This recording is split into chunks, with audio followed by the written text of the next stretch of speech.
Ayan guys. Dahil Mother's Day ngayon.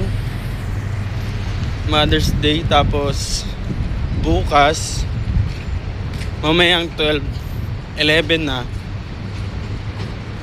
anniversary namin. Kung kay petsa at taon kung kailan naging kami ni Chris. Yan. Binilan ko siya ng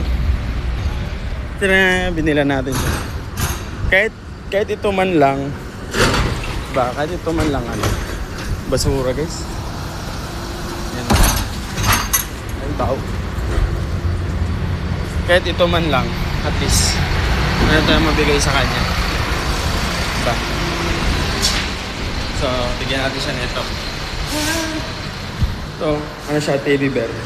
Pero ito, alam ko mapupunta lang to sa anak namin, kay Saysay. So, pupunta lang to kay Saysay. Siyempre, arborin niya naman kay mama niya.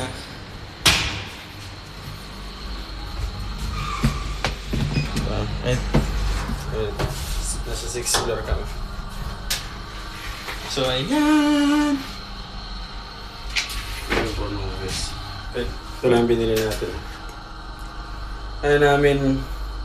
Anniversary namin eh. Tapos, Mother's Day. And Mother's Day. Kahit paano, kahit ito man lang, at least meron tayong naipon konti para mabilan siya ng gift. Diba? Pero itong gift na to, mapupunta lang to kay Saysay. Kung sa anak namin. Kasi paborito ng pink. Parehas kami ng paborito ng pink.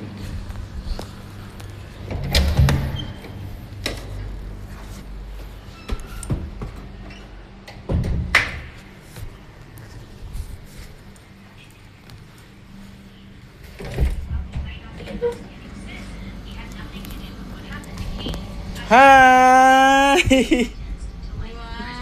Ay, gift ako sa'yo. Dali, punta ka dito. Ano to? Guess mo kung ano to. Ano? Siyempre, deserve, di ba? Ayun o, deserve bilhan kasi nagtutupi.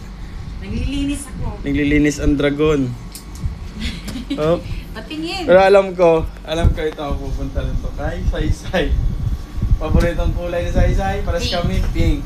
Tapos, gusto niya ng... Krumi. Ha? Krumi? No. Ano?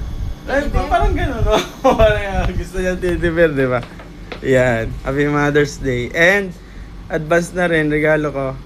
Para bukas. Para saan ah? Oh, anniversary natin ah. Ay, hindi niya nagustuhan. Puki ng ina. Hindi, ilalagay ko lang. Thank you. Pero mapupunta lang din to kay Saysay. Bibigay ko kay Saysay. Gusto ni Saysay. Ano siya? Tapusin mo na yung gawain mo. Papalayasin kita. Pang ilan ito?